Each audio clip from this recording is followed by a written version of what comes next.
Você já foi chamada para um rolê que parecia a coisa mais zen do mundo, mas no fundo era cilada? Pois é, foi exatamente isso que aconteceu comigo. Tudo começou quando umas amigas da faculdade me chamaram para um retiro espiritual no meio do mato. Elas juravam que era um final de semana de autoconhecimento, natureza, meditação, longe da correria da cidade. Aquelas promessas lindas de paz interior, sabe? E eu, inocente, achando que ia sair de lá uma pessoa mais iluminada, topei na hora. Já comecei a montar mentalmente aquele feed perfeito do Instagram. Foto com trilha, pose de yoga na beira da cachoeira, stories de pôr do sol. Mal sabia eu o que me esperava. O detalhe que eu deveria ter desconfiado foi o nível de empolgação delas para me convencer. Era tanto vai ser bom para você e você precisa disso para relaxar que parecia mais um anúncio de seita do que um convite entre amigas. Mas eu, boba, fui. No dia, elas passaram a me buscar super cedo, todo mundo feliz, playlist good vibes no carro, risadas, clima de viagem de amigas. Chegamos numa região afastada, com umas trilhas lindas, tudo muito instagramável, como prometido. Mas aí veio a primeira surpresa. Me levaram para uma cabana afastada das outras, dizendo que aquela era especial para quem precisava de mais silêncio para se conectar consigo mesma. E sabe como é? Com aquele papo de que o universo ia me agradecer por esse momento de solitude. A cabana era isolada mesmo, viu? Nem sinal de Wi-Fi, o celular já sem torre, e o pior, elas disseram que iam para uma atividade em grupo do outro lado da trilha e me deixaram ali, sozinha. Eu, crente que era só por algumas horinhas, ainda estava achando tudo muito espiritualizado. Preparei meu mate de yoga, tentei meditar, mas a sensação de estar isolada no meio do nada foi começando a incomodar. O silêncio, que deveria ser relaxante, ficou pesado. Cada barulho da floresta parecia um filme de terror começando. E adivinha? As horas foram passando e nada delas voltarem. E foi aí que a ficha começou a cair. Ou aquilo era uma pegadinha das brabas, ou eu tinha acabado de ser feita de trouxa num nível astronômico. Quando eu digo que as horas passaram, não tô exagerando. Não foi uma, nem duas. Quando o sol começou a se esconder atrás das árvores e a luz foi sumindo, eu já estava beirando o desespero. Cadê minhas amigas em que me prometeram conexão com a natureza? Eu estava me conectando era com medo, com a paranoia, com todos os episódios de Largados e Pelados que já tinha assistido. Para piorar, a tal cabana era super simples, sem energia elétrica, só um lampião e uma cama velha que rangia mais alto que meus pensamentos ansiosos. E aí veio o ápice, começou a chover. Aquelas pancadas de chuva de floresta mesmo, que parecem querer te expulsar dali. Tentei ligar para alguém, claro. Mas adivinha? Sem sinal. Tentei seguir a trilha de volta, mas a chuva e a escuridão tornaram tudo um pântano escorregadio. Voltar sozinha? Sem chance. E foi aí que bateu aquela sensação amarga. Fui deixada para trás. Comecei a pensar se era uma pegadinha para postar nos stories delas, tipo olha fulana achando que veio meditar, ou se era algum tipo de teste espiritual que eu não tinha sido avisada. Mas em que universo deixar uma pessoa isolada na floresta seria terapêutico? Só se fosse terapia do susto. A cada estalo de galho, a cada sombra projetada pela luz fraca do lampião, meu coração parecia que ia sair pela boca. Eu já estava imaginando onça, cobra, serial killer, tudo junto. O medo virou raiva. Raiva delas, raiva de mim mesma por ter caído nessa conversa fiada de retiro. Mas, no fundo, a pergunta que mais martelava era: por que me deixar sozinha assim? Qual era o verdadeiro motivo por trás disso?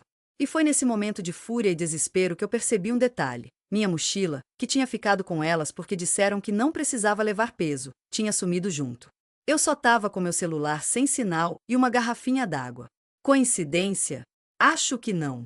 A partir daí, a vibe zen foi pro espaço. O retiro espiritual tinha virado um verdadeiro teste de sobrevivência, e o pior, de propósito. Naquela altura, eu já tinha entendido que aquilo não era só uma experiência espiritual alternativa. Eu fui deixada sozinha de propósito. Mas o motivo ainda era um mistério. E quando a chuva deu uma trégua e a noite ficou só naquela garoa fina, eu ouvi vozes. Distantes, abafadas, mas eram vozes. Saí da cabana devagarinho, seguindo o som pela trilha, morrendo de medo, mas muito mais movida pela curiosidade e pela indignação. Foi então que encontrei um ponto mais alto, onde dava para ver a luz de uma fogueira ao longe, e adivinha quem estava lá? As minhas amigas zen, rindo, fofocando, comendo e falando de mim. E não era pouca coisa não. Elas estavam me esculachando como se eu fosse a grande trouxa da turma. dizendo que eu era forçada, que adorava bancar a iluminada, que só pensava em aparecer no Instagram, e que esse retiro era para ensinar uma lição para mim.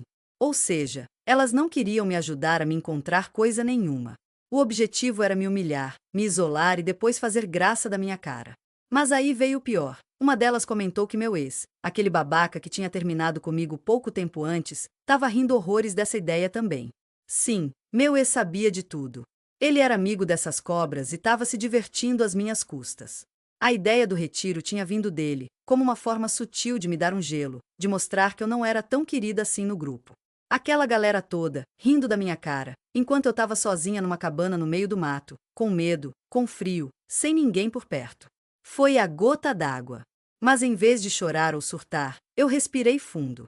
Porque se eles achavam que iam sair por cima dessa história, estavam muito enganados. A humilhação que eles me prepararam ia virar o maior exposed da vida deles. Depois de ouvir tudo aquilo, eu poderia ter feito barraco ali mesmo. Mas não. Eu quis fazer direito. Voltei para a cabana em silêncio, peguei meu celular, que ainda sem sinal não servia para nada, e fiquei esperando amanhecer. Assim que deu a primeira claridade, peguei a trilha de volta, sozinha, molhada, mas com sangue fervendo. Quando finalmente consegui sinal no celular, a primeira coisa que fiz foi abrir as redes sociais. E aí começou a mágica. Lembra daquele papo de que eu era forçada do Instagram? Pois eu resolvi usar justamente isso a meu favor. Postei um vídeo contando toda a história, no maior tom calmo e debochado possível. Sem citar nomes, a princípio, mas deixando claro que um grupo de falsas amigas tinha me convidado para um retiro espiritual e me abandonado sozinha numa cabana como forma de dar uma lição. E ainda por cima, que meu ex tinha participação nisso. O que eu não esperava era a velocidade com que o vídeo ia viralizar. Em poucas horas, já tinha gente marcando, comentando, compartilhando. O público abraçou a minha revolta. E foi aí que as máscaras começaram a cair.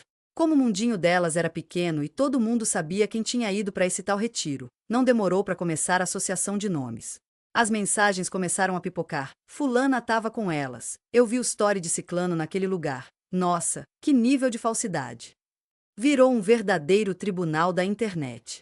Para fechar com chave de ouro, eu soltei a cereja do bolo. Prints de conversas antigas, onde essas amigas já tinham feito comentários venenosos, e até prints de papo do meu ex, em que ele debochava de mim. Aí acabou. A galera caiu matando. As que antes posavam de boazinhas, defensoras da vibe good vibes, começaram a perder seguidores, gente cobrando posicionamento, marcas desfazendo parcerias. O retiro da vergonha virou o exposed da vida deles. E sabe o mais gostoso? Eu não precisei levantar a voz. Eles mesmos cavaram a própria cova. Moral da história: quando te chamarem para se encontrar no meio do mato, desconfia. Às vezes, quem está precisando se encontrar é quem te convida.